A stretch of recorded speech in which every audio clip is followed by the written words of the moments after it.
So it's that time of the year, getting ripped off at a local Christmas market. However, for this year, we are at Aurora, Illinois Christmas Market and not Chicago's. To start, it is noticeable how much larger this market is, like tons of stands and surprisingly a lot of people. Anyways, I waited in line for like an hour for a $19 raclette, but honestly it was a foot long and the bratwurst was a good 2 inches thick.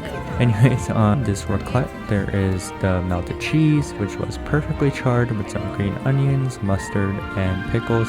In the end, it was a full-fledged sandwich, which I thought was pretty good. Over the winter, my friend invited me to check out Google's Chicago offices and, of course, the cafeteria. Walking into the campus, it was exactly what you would expect from a trendy tech office: a gym, sleep pods, and even these learning on the loo papers posted above the urinals, which I found pretty funny. Now, onto the cafeteria, there was a burger bar where they smashed the patties right in front of you and you could customize their condiments.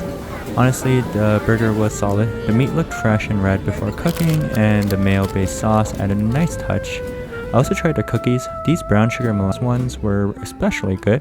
The last item I had were these ice cream mochi discs, and they were alright. They kind of had a weird texture, honestly, but they're alright.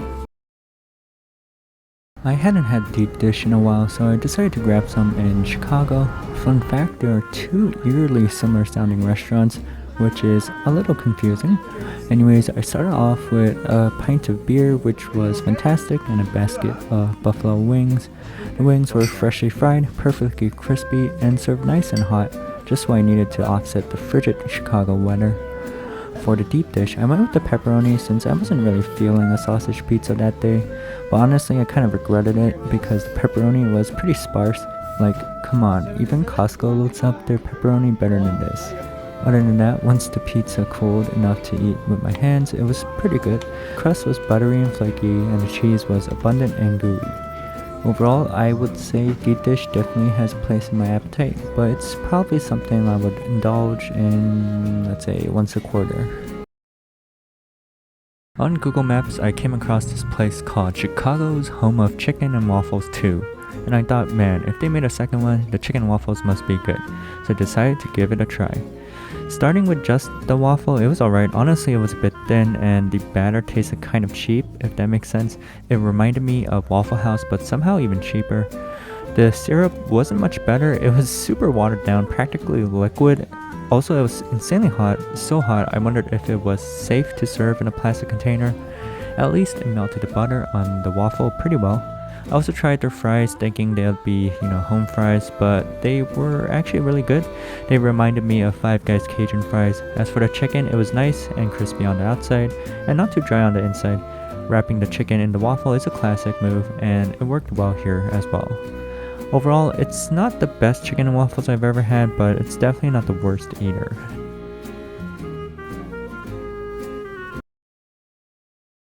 So I stopped at this taco spot and got 4 tacos stuffed with meat for less than 10 bucks. Admittedly, it was the sketchier part of Chicago, but let me tell you, these tacos were absolutely worth it. I started off with their nachos, and both the green and red salsas packed a punch. Then came the 4 tacos. I started off with the chicken tacos, and if you've been watching my channel, you know I'm usually not a fan of these chicken tacos, but these were really incredible. Tender, smoky, and almost like some kind of smoked barbecue chicken. Next up was the barbacoa taco, and I mean, look at the amount of meat packed into it. It's literally insane. Then I tried the carne asada taco, and it was perfect. The steak had no tough bits and a delightful char in every bite. Finally, my favorite, the al pastor taco. The meat was super flavorful, sweet and savory, and adding the salsa took it to the next level. Honestly, fancy taco spots are a bit overrated, and these kind of tacos, they're unbeatable, and for this price, you can't go wrong. While coming back from the movies, I was feeling a bit peckish and decided to stop by this old Italian spot. Starting off with the bread, it was your classic Italian American style loaf. Then I had this chicken noodle soup, which was pretty solid. There were nice big chunks of chicken, though oddly, I didn't see any noodles. My friend the frog got this minestrone, and honestly it just tasted like watered down tomato sauce. I don't have much experience with minestrone. This is probably my first time, honestly, so maybe that's how it's supposed to taste, but it wasn't for me. For the main course, I went with this chicken Vesuvio. I was a little worried because it looked super oily, but once I took a bite, it was packed with flavor. The chicken was tender, not overcooked, and the potatoes absorbed all the juices beautifully.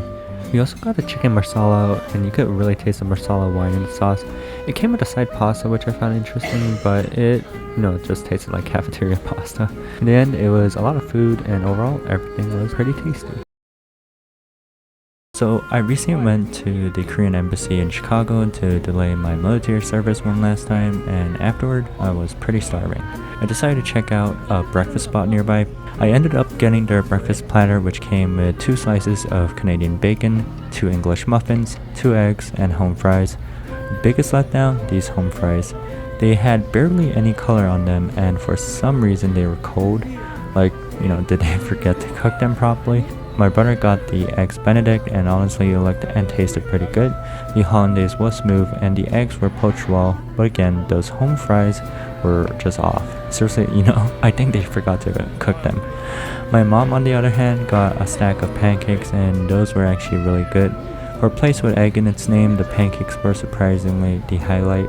They were fluffy, had a nice texture, and the warm syrup drizzled over them. They were pretty much the best part of the meal. What are your thoughts on Panera? This is the iconic 2000s restaurant where every suburban mom went to grab a salad and a sandwich. Over the years, they've tried revamping their menu, like this buffalo chicken melt I got. Honestly, the sandwich itself is pretty good. Nice toasted bun, tender shredded chicken, acidic buffalo sauce, and red onions. It does get a bit boring after a few bites, but overall it's solid. My mom got a You Pick 2, which included a half chicken chipotle avocado sandwich and a cup of their classic broccoli cheddar soup. Altogether, this meal cost $23, which is alright, I guess. Like, maybe it's a little pricey for 2 sandwiches in my opinion, but the chicken chipotle avocado sandwich was decent with a nice toasted ciabatta bread and a smoky chipotle sauce. And of course, the broccoli cheddar soup is always pretty good. But yeah, what do you guys think about Panera? So in Chicago, I went to one of those restaurants that yells at you, and throughout the entire time, I was scared. It's time for you then. Get the heck out of here. What are you gonna get? We're gonna get yelled at. Something about my introvertness and not willing to interact with these people got to me. I honestly thought this place was like a diner-themed restaurant, but I didn't expect that twist. Anyways, I got the classic burger. It was pretty good. A double smash patty with a slice of American cheese. Couldn't ask for anything else. Biting into it, there was a nice charred meatiness to the beef, and the bun was perfectly steamed. The fries were alright, just some, crinkle cut fries. Also, they did this show, where they're on top of the booths and do a little dance, which was pretty interesting. Lastly, I ended up with an Oreo smoothie, and they served it like the old-time diners with a metal milkshake cup with the leftover milkshake in it. Would definitely recommend this place.